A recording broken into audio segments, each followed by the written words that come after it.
eIDAS 2. It will be a new regulation, but actually it will be an update of the current eIDAS regulation that is currently operating and basing our business, sustaining a lot of our business as QTSP, but even as technological provider.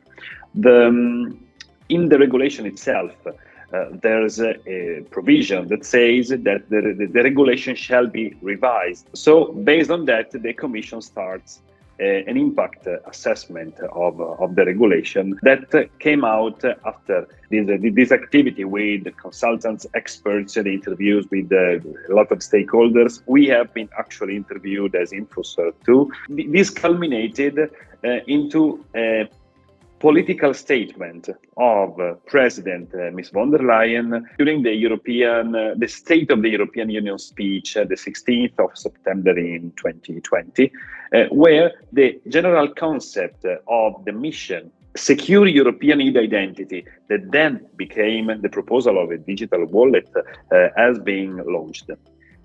After that, in June, the 3rd of June 2021, the Commission proposed a general revision of eIDAS that starts to give concreteness to the political statement of the secure European identity controlled by citizens that the President von der Leyen launched in her speech.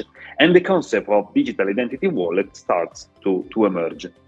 From the proposal to a real, concrete, enforceable text, the journey is quite long, because when European Union starts designing a new proposal, the legislative process is quite complex, because the same text shall be revised by the Parliament, the European Parliament that represents citizens, and by the European Council that represents governments. They meet, they change the text, they agree, they discuss a lot of topics that in the last couple of years even has been discussed in social networks, in events and conferences with many stakeholders and experts that give some advices on many topics, until February 2023 for the Parliament and December 2022 for the Council, where a final text has been condensed.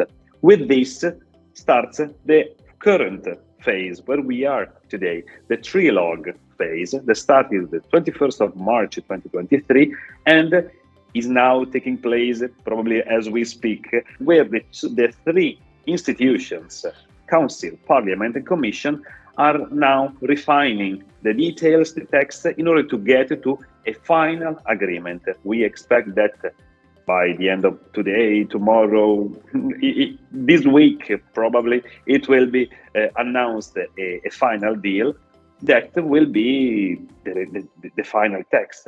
After that, there will be a phase of small legal and terminological refinement, the translations, the final vote in the Parliament and in the Council, until beginning next year, Q1, beginning Q2 2024, when the text probably will enter into force, and we will be at the end of this journey and at the beginning of a new, different journey, the implementation one. That's probably a good place to come in to look at the international view of the regulations and the laws and everything that's going along with the eIDAS 2. You know, as we mentioned, this has been a long time in coming. What's amazing about how the EU operates these advances that we are doing for the good of the EU community is that it's actually a very fair process, and it's been designed so that countries can interoperate across border with each other.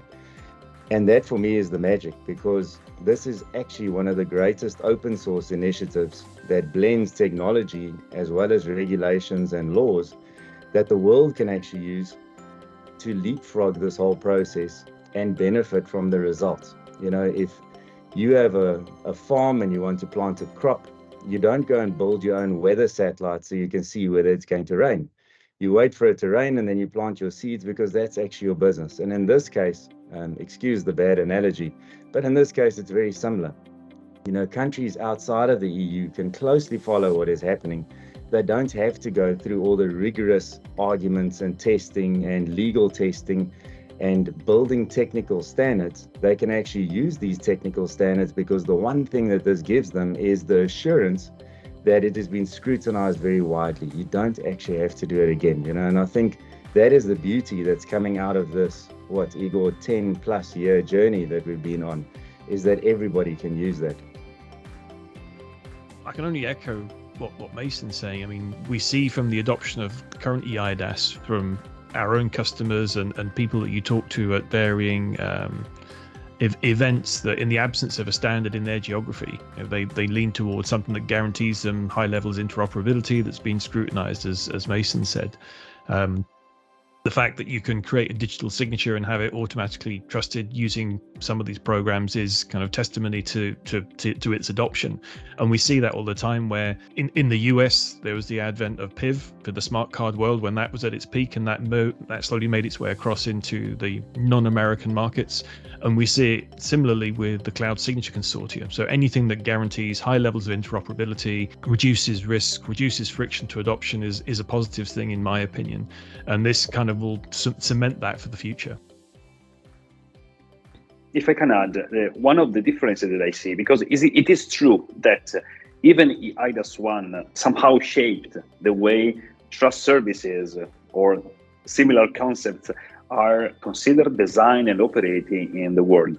Not only in Europe, but a lot of other countries in Latin America, but even Japan, in Asia, watched carefully what Europe did and start changing the regulations and frameworks in order to benefit from what has became a benchmark at Europe. For eIDAS 2, we expect, and the wallet ecosystems in general, we expect the same, with a small, huge difference. That for eIDAS 1, the main topic, the core, was signature. And we had a lot of experience in signature, in electronic, digital signatures, PKI-based signatures. For the wallet, we are creating something new, not from scratch, because the theory for it, the self-sovereign identity principles of part of it that are into the eIDAS are there, but not on this huge scale. So we are really in Europe creating something new that is very ambitious and can become a real benchmark for all the part of the world. Yeah, and that's important. We're moving into new territories here, where we also need a common language so that we can explain to everybody, not just people that are technically interested in this, but also business people, what is this about? The common language that we're busy building while we are working and extending trust services into wallets, into secure archiving, into qualified timestamping. We need this common understandable language that we all share. If I think back in time to where things went wrong, sometimes in the IT industry, we tend to make up new words to suit our selling story, and an initiative like this also gives us a proper, legally concrete language that we can use that everybody can understand. If I think of the word phishing, whoever thought that up should have been beaten up, because it took years for the legal fraternity to actually understand that it meant there's an impersonation, which is a crime, and it leads to fraud and theft, because we made up this cute word. So what I am enjoying is the multidisciplinary nature of what eIDAS 2 has become. There are lawyers working with technologists, working with regulators, working with bodies that look after citizens' interests and privacy. It's an amazing collection of skills that is building this next set of regulations.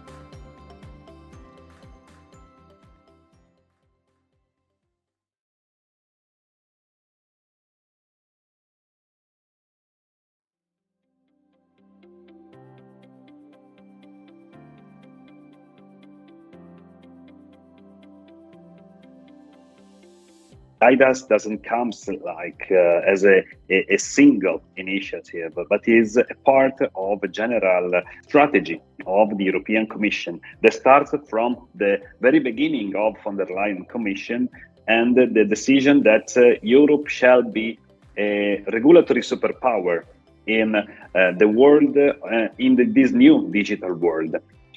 Many concepts are now interconnecting, and European digital identity and the eIDAS 2 is just one of it. The other concepts of this Fit for Digital Age strategy for 2019 to 2024. So next year will be the last one of it, with the end of von der Leyen's commissions, and we'll see the next commission. But I'm sure that they will continue in the regulation of digital world, because we need to continue regulate large providers, for example, and we have Digital Service Act and Digital Markets Act that are these two directives that shall be enforced and even perfected over time. The European Chips Act, in order to decouple our economy from other economies and be less dependent on the chip production that now is the standard for our world. We can find a chip in every appliance that we use, and these are becoming more and more important. How the data of European are used, not only the personal data. We have GDPR, and in the future shall be revised even GDPR, like every regulation of this dimension, but even non-personal data, as well as artificial intelligence. That is not anymore an emerging trend, but a real, concrete, solid topic that every company and even every citizen and government shall face and address, and poses some threats, but even opportunities that shall be regulated thanks to the AI Act. So eIDAS is part of it and can create even, and is creating, building blocks of trust that can be used to enforce all these regulations. For me, when I look at the evolution of the EU strategy, it kind of is in line and in keeping, in lockstep with the digitization efforts that we've seen across all sectors. I mean, pre-pandemic, I mean, that was an exceptional historical blip that fast-forwarded many digital initiatives. But we look back at the company history, the history of Ascertia, we've always been about the digitization of paper processing, eliminating the need for paper and promoting the digitization of the signaturing signing process. And the EU strategy from eIDAS 1 into eIDAS 2 is furthering that. There's been plenty of global initiatives where we've seen the digitization of identity documents, national identity, making its natural transition away from the polycarbonate card into an app that exists within a mobile device. The same's happening for electronic driver's license, and there's been initiatives over the last 5 years, perhaps slightly longer, around the digitization of the ICAO compliant travel document, the beloved passport that we all have to collect our stamps and our visas in. So it is a culmination of all of these digitization initiatives, all culminating inside the EU digital identity wallet. And I think you'll kind of fast forward a few years where you'll no longer be carrying your physical national identity document or your driver's license or your passport, because we all know that the renewal is based upon you having a physical document. In the future, it'll be, okay, we've got the digital document in the wallet. I'm going to use that to prove my identity electronically. So this kind of sees this natural evolution moving way, way, way beyond where we are today, where all of your identity assertions, identity documents will be within the wallet in some shape or form, and you'll only release what you need to gain access to a service, a system, or resource. There's two sides to it. So one is the beauty of being able to do all these things with your mobile phone. The convenience of it is absolutely amazing for everybody, but it actually makes the world a safer place as well. Because if you think about it, in order to be safe, we really need three characteristics. We need authentic identity and content. We need our privacy protected, and we need to be able to hold people accountable in business transactions. Those are the things we require. But the philosophy overriding has to be verify before you trust. And that always was the reason why we endorsed digital signing as the mechanism to get authenticity, was because it became easy to verify before you trust. Now we are taking it to a whole new level where we can have credentials that are carried on your phone and can be asserted so that it can immediately be verified before you transact, open a bank account, sign something. It's going to make it more convenient, but also safer in your day-to-day dealings. That's why we still need this mix of technologies. You're not going to stop people from printing things out in an office, So that is why you've got to understand that there's going to be a couple of layers of technology, from paper-based, still in operation, but all the way through to digital, And over time, it's going to be an evolution, not a revolution, for people to embrace this, but everybody will see that it is more convenient and it is safer. It's interesting to point the elderly people or even the disabled people with disabilities. And I'm happy to see in the text, or one of the many texts that has been leaked, that there is a specific article that put their needs at the center of the digital wallet and the provisioning of trust services and all the services that we do. And I think that it is a good, because technological revolution or evolution cannot leave people behind. It is important that all the society moves together, and considering the needs of all, even people with special needs. And I like this a lot. What I think is that today it's not so easy for us to understand, even us that we are not elderly people, all the potentials of the upcoming world. I believe that to pass from documents to transactions, from paper-based or digital paper-based, the PDF, to data flow and data management in a trustworthy space, will unlock a lot of new use cases that now they are not there yet. So we are not able to really figure it out. So it will be really important to get with a strong education of the public, but even of the businesses and in all the sectors, because there is a not used value, a locked value now that it has not had the chance to express the full potential yet. And with the eIDAS and the new technologies that are arising, I think that it will be super interesting to see and to work in this space. I think the advent of the mobile device in particular has completely revolutionized not just the signing and authentication use case, but the way in which we transact and interact with each other, full stop. I mean, yes, there's always going to be a very small percentage of people that are going to find that a challenge. But the usability that's been put into the design of all of the operating systems, the mobile apps, the way in which we interact with the devices, the accessibility has kind of opened the door and should, in theory, remove many obstacles. I mean, not so long ago, my in-laws were complete, I'm not going to say technophobes, but they were fearful of the mobile device. But now that it's in their hands, that's their default go-to for online banking, for accessing local authority resources. The desktop PC is kind of this old thing that never gets turned on very infrequently when they want to sit there and write a lengthy email or create a Word document. But the de facto standard, even for their generation in their 70s, is the mobile device. And so, yes, there will, as we said, there will always be a percentage of society that will default to the older ways of working. But I think the way in which the mobile economy has grown and evolved over the last 10 years or so has completely, almost eradicated those barriers that we may have historically seen.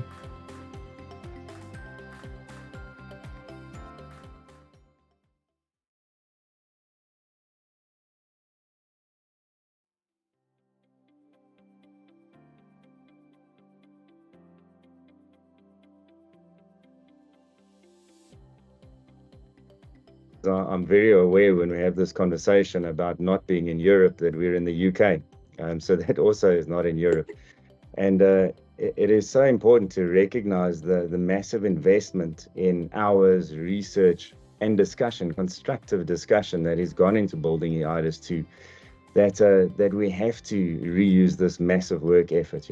Again, as we mentioned, this is the greatest open source initiative to put trust out there in the digital world. And it's so important to take the work that has been done and to build on it and take it to the next level.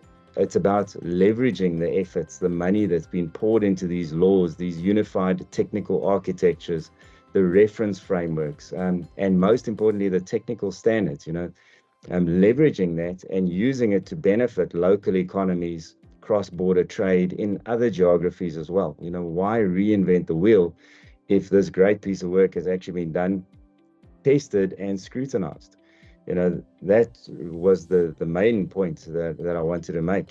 Don't reinvent the wheel, understand it, exercise it, because by using these standards and technologies, you're going to find new use cases, as Igor was saying, and teach it to others. That is the way that we move forward much faster than building everything again from scratch.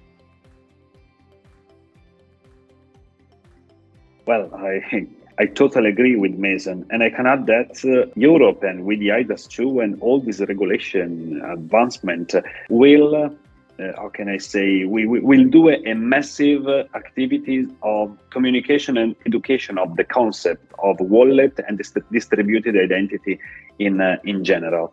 And this will be really useful for organizations and citizens that will use it even in other contexts that are not eIDAS regulated, based on the same standard, based on the same concepts, based even on the understanding that this model can work. Even in closed space, in ecosystems, I think that the concept of a wallet into a supply chain or in a multinational company among the employees or the network of suppliers and so on, the fact to exchange identity credentials, attribute credentials, to connect trust services to that will unlock a lot of value, even if in this closed space there won't be eIDAS, because maybe there will be many geographies involved, many continents, and no need to have the full highest level of trust that eIDAS is giving us for that specific use case or use cases. And this is something that I believe can really enhance and put security in cross-border and cross-continent transactions and trade.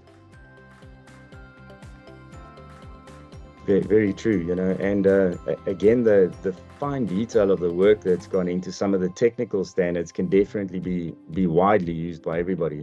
If we look at some of the emerging trends, we've talked about AI slightly, which is going to be affecting everything, but a large threat to the crypto world is quantum computing, which is going to be able to do calculations much faster than any computer than we currently have.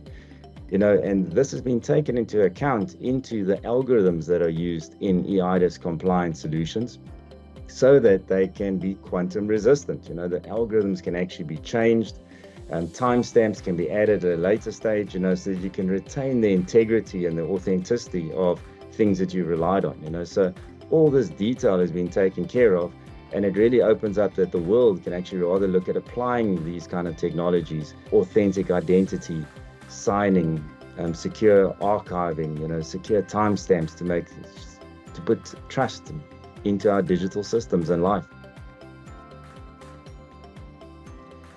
The only thing that I'd probably add at this point is, the one thing that's, I guess, been a challenge for the adoption of any technology is making something super simple to use. And the whole ethos and idea behind the EU digital identity wallet is to enable your average user to be able to transact very easily with a government organization, with their bank. And as we head towards this world where, we're going to have to deal with the switching out of algorithms, keys, everything that is very fundamentally technical in nature, that your average user isn't going to be able to, with the greatest respect, get their heads around and understand. Quite frankly, they don't need to. What they need to understand is, I've got my identity, it's protected in a very secure, robust, legislatively protected means, and I'm only ever going to release what I need to when I need to do it. And everything else just happens. I mean, PKI, public key cryptography, trust services is like pixie and magic dust. You're sat there in front of your laptop, in front of your tablet, with your mobile device, authorizing a transaction or signing something. What happens behind the scenes is completely invisible and transparent to you. So that will dramatically reduce any friction in adoption of services to your average citizen. I mean, we sit here talking about all of these topics in this session and other Ascertia ons where we get very technical in nature. That happens because we understand it, or for the better part, we understand it, and we can relay that as best we can. But your average Joe, we're talking almost a foreign language. So the more we can break this down in these sessions to make it easy to consume and understand, and through to the technical implementation, put the wallet, put the technology in somebody's hands, and it just works, as opposed to having an encyclopedia of manuals sat there where the help system doesn't work and you result in lots of disgruntled users, phone calls. Your technology is never going to be adopted. So this should ensure that the adoption of the technology and the usage of signatures, timestamps, etc., will be adopted without issue.